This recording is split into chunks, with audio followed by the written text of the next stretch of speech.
Assalamualaikum warahmatullahi wabarakatuh. Hai Sobat Mindiksi. Nah, kembali lagi bersama saya Anissa Zahra dari staf Divisi Kominfo Formadiksi Kipka Polmed. Nah, di video kita kali ini kita kedatangan seorang tamu.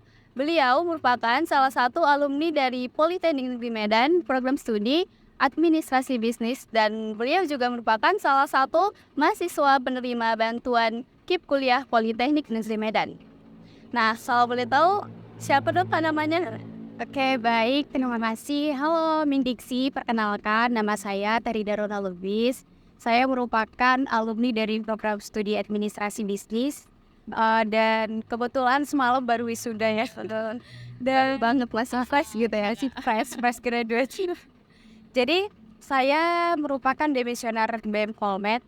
Yang pertama itu saya mengikuti kabinet yang bernama Kabinet Satyagraha. Kemudian saya lanjut ke periode yang kedua, yaitu Kabinet Tri Aksata menjadi menteri. Dan sekali ya, apa sih Kak motivasi Kakak ingin mengikuti organisasi? Kan kebanyakan mahasiswa di luar sana itu lebih memilih pergi kuliah ya, pergi gitu kan, pulang ya pulang gitu. Jadi kita sering dengar gitu ya, ada kupu-kupu, ada kura-kura. Jadi di ketika kuliah saya lebih suka menjadi kura-kura gitu, kuliah rampat gitu, karena saya punya privilege sendiri gitu. Jadi apa gunanya kita kuliah capek-capek, yang pada akhirnya kita kan terjun ke dunia industri itu perlu pengalaman gitu. Jadi motivasi saya masuk ke organisasi itu yang pertama untuk mengenali diri saya sendiri gitu. Jadi sebenarnya kita semua manusia ini ada potensinya masing-masing gitu. Jadi kembali lagi ke kita, bagaimana kita mengembangkan diri kita, bagaimana cara kita untuk mengupgrade diri kita gitu. Jadi motivasi terbesar saya itu yaitu menambah pengalaman, menambah relasi, dan bagaimana kita bisa mengupgrade diri kita sendiri. Keren banget ya Kak. Kan Kakak itu ikut satu organisasi atau ada yang lain? Kayak yang pertama kan di periode pertama itu saya kan di kabinet Satyagraha. Yang pertama itu saya dijadikan sebagai staf Adkesma gitu. Jadi kemudian saya masuk organisasi eksternal gitu, FKFPI namanya, yaitu Forum Komunikasi Mahasiswa Politeknik se-Indonesia Daerah Sumatera Utara gitu. Jadi saya di situ juga diamanahkan menjadi koordinator bidang formasi dan keilmuan. Jadi di periode yang bersama dengan tahun itu saya dua organisasi, BEM sama FKIPI. Dengan dua organisasi itu kan di Polmed itu kan kayak banyak tuh tugas-tugas ya. Bener. Gimana cara Kakak ngebagi waktu Kakak gitu antara organisasi sama tugas-tugas kampus? Jadi bagaimana cara kita untuk membagi waktu ya? Pertama kan kita harus menetapkan skala prioritas dulu gitu. Jadi kita itu banyak sih orang yang membanding-bandingkan antara akademik sama organisasi gitu. Jadi kita nggak bisa membandingkan dua hal itu gitu. Dua hal itu tidak bisa dibandingkan, namun bisa digandeng gitu kan. Jadi kayak ada yang kurang rasanya gitu kalau misal kita capek-capek kuliah nggak ada ikut organisasi untuk mengembangkan diri kita gitu. Karena kan di perkuliahan itu nggak semuanya yang dipelajari terkait dengan gimana organisasi perusahaan lainnya gitu. Jadi dari situ kita bisa belajar bagaimana cara memimpin, bagaimana manajemen waktu gitu. Jadi saya pas kala itu gitu ya jadi staf sekaligus jadi korbit ya gitu. Jadi itulah utamanya, kita harus bisa membuat skala prioritas gitu. Jadi semisal di hari ini nih aku ada rapat sama BEM gitu, kemudian di hari itu juga ada banyak tugas gitu. Jadi kita bisa melaksanakan yang mana yang lebih dulu gitu. Contohnya boleh sih ikut rapat dulu, kemudian habis rapat kita jangan berleha-leha gitu, langsung kerjain tugas gitu. Jadi menurut saya gitu, selama saya ikut organisasi, akademik juga terbengkalai. Justru dengan organisasi kita menambah semangat jadinya pas belajar di situ gitu, di dalam perkuliahan.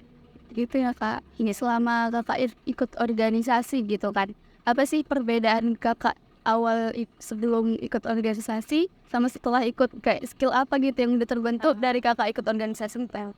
Mungkin ini sih, yang pertama kan saya sebenarnya lebih cenderung ke ekstrovert sih orangnya gitu kan. Namun kadang bisa jadi introvert juga, tapi lihat-lihat situasi gitu. Tapi saya bisa melihat diri saya itu termasuk dari ekstrovert.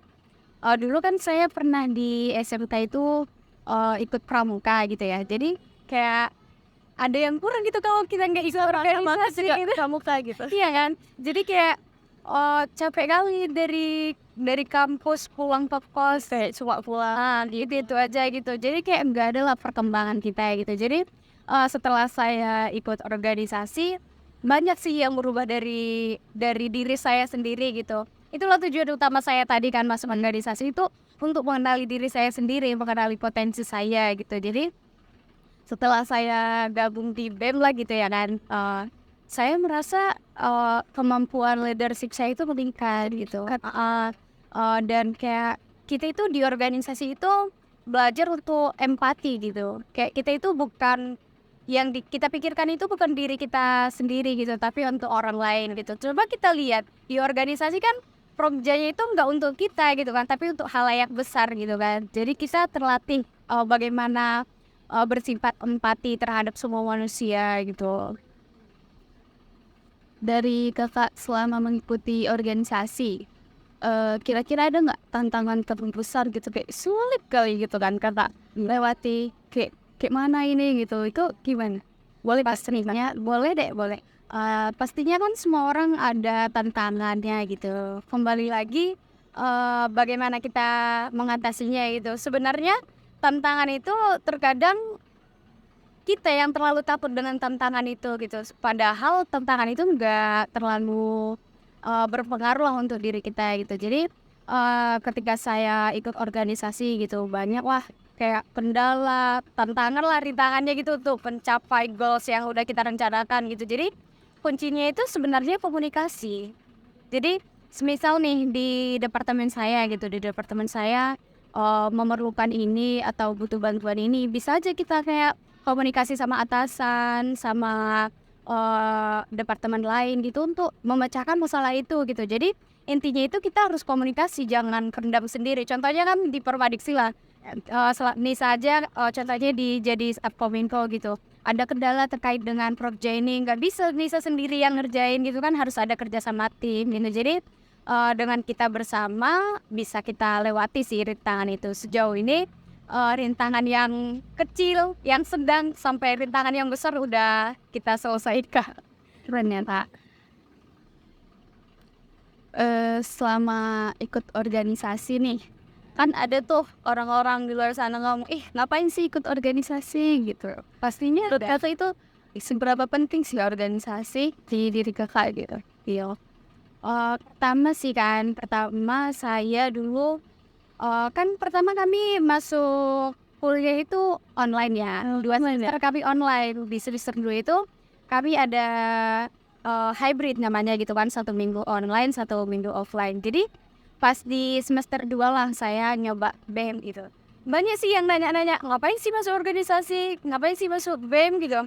Di situ kan capek gitu kan. Ya memang saya sadar gitu, saya masuk organisasi bukan untuk senang-senang gitu, tapi siap untuk capek, lelah gitu. Jadi hasil dari capek kita itu nyata buktinya gitu kan. Jadi kalau semisal banyak ada pandangan buruk gitu kan dari orang lain, ngatain kalau misalkan organisasi itu nggak bagus untuk akademik gitu. Sama yang kayak saya bilang tadi, organisasi sama akademik itu nggak bisa dibanding-bandingkan gitu. Jadi mereka itu ibaratnya pasangan gitu. Jadi kalau semisal kita terlalu fokus akademik juga nggak bagus gitu. Jadi ada baiknya dibantu si organisasi ini gitu. Jadinya balance gitu ya. Pernah nggak sih kak, selama kakak ikut nih kan, ikut organisasi, nilai kakak itu terganggu? Pernah nggak kayak gitu? Kalau nilai, alhamdulillah nggak pernah sih. Justru dari saya organisasi, jadi saya tambah kritis gitu, tambah kayak rasa ingin tahunya meningkat. Kayak dibandingkan yang nggak ikut organisasi kan kayak kita terlalu monoton jadinya perkuliahannya gitu. Kita cuma ngerjain tugas, ya udah kerjain, kumpul tugas, ya udah kumpul gitu kan. Tapi kalau misalkan kita benar-benar berkembang di organisasi kita itu, pasti di setiap mata kuliah itu kita bisa kayak memberikan yang lebih lah gitu kan, yang istilahnya yang kita pelajari di organisasi itu bisa kita implementasikan di perkuliahan gitu ya Kak. Jadi gimana sih Kak cara menghadapi omongan orang-orang yang ngejulitin tentang kita gitu, kayak ngapain sih sibuk-sibuk Iya. ikut ini ikut itu, ikut kepanitiaan ini itu gitu. Gimana sih Kak? Pastinya banyak sih yang bilangnya, Yes, kan? tapi kembali lagi ke kita, mau kita dengarkan atau enggak gitu kan. Ibaratnya kan seperti besi gitu kan, besi itu kan mati karena karatnya gitu. Kita juga ngapain dengerin omongan orang gitu, ya udah kita masuk organisasi kita senang atau enggak gitu. Itulah kembali ke diri kita gitu. Kalau kita senang ya udah jalani gitu. Terkadang kan orang mikirnya di organisasi capek-capeknya aja ya kan. Tapi sebenarnya di organisasi itu kalau dari sisi aku ya, aku mikirnya organisasi itu bisa jadi rumah kedua. Nah, rumah kedua. Kayak aku merasa di BEM itu dulu aku punya rumah kedua gitu. Saya 2 tahun lah di situ kan 2 periode. Jadi kayak dapat teman baru yang luar dari prodi kita gitu kan. Jadi sama-sama merangkul, mengayomi dan bekerja sama bareng gitu. Jadi ngapain kita dengerin hal-hal negatif yang orang bilang, sedangkan yang kita dapat selalu positif-positifnya gitu. Ketika di BEM ya Kak, ketika di BEM kira-kira pengalaman terkesan itu apa ya? Oh, pengalaman yang paling terkesan gitu, sampai diinget-inget gitu sepanjang Ya, part yang paling berkesan itu yang pertama orang-orangnya sih, orang-orang di Perwil ya, sama-sama merangkul. Semenjak saya jadi staf juga, di departemen saya itu ada menteri, ada kepala departemen, ada staf. Jadi kami itu diayomi gitu. Kami bukan cuman kerja ya, kerja di situ, tapi gimana caranya kami bisa kerja tapi dengan hati yang ikhlas karena sama-sama merangkul gitu ya. digerakkan dari hati Dari hati kita gitu.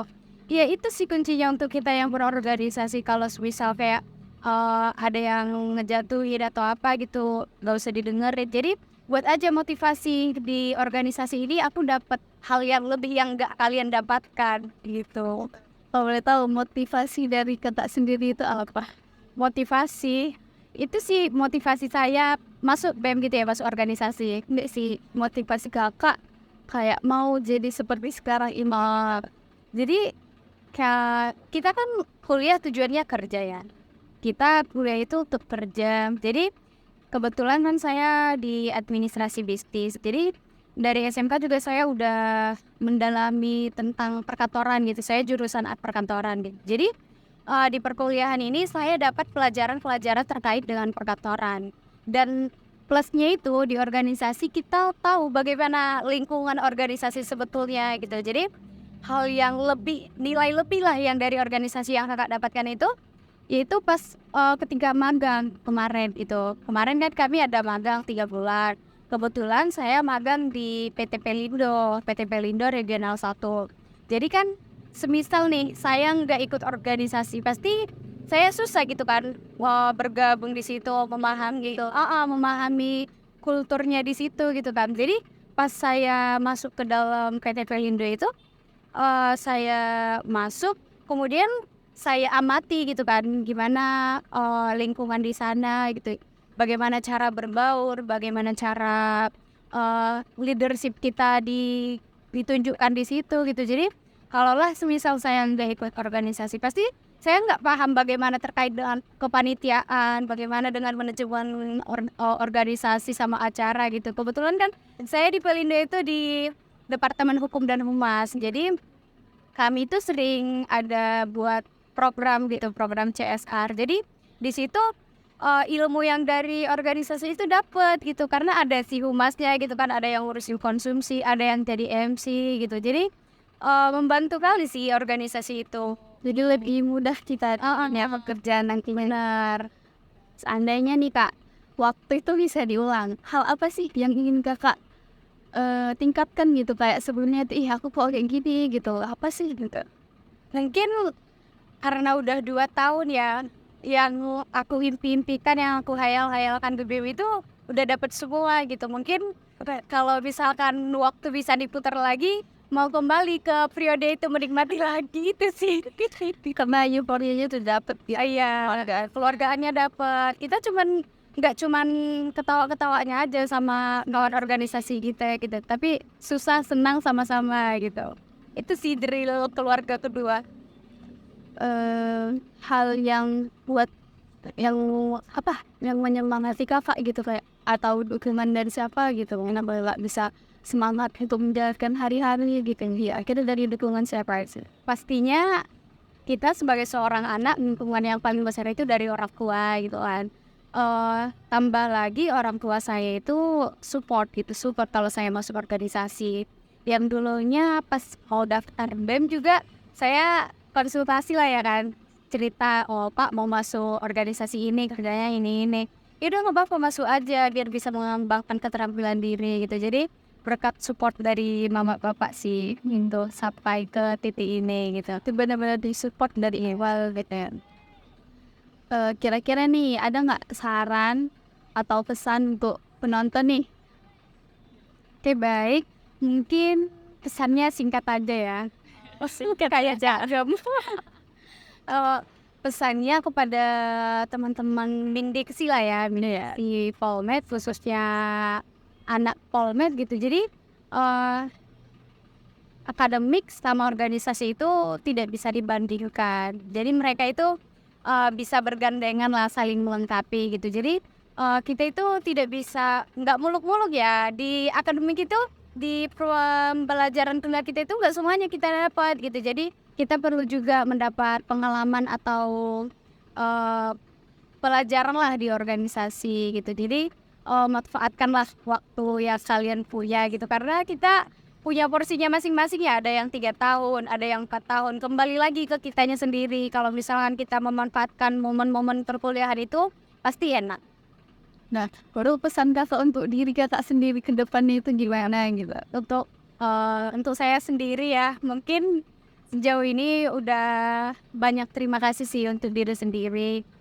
Karena dari awal perkuliahan sampai dengan wisuda semalam, perjuangannya nggak terhitung besarnya gitu. Jadi sehat-sehat lah untuk kita semua. Kalau boleh tahu, kalau nggak salah kakak cum laude ya? Iya benar, cum laude. Ya. Oke, baik. Begitu.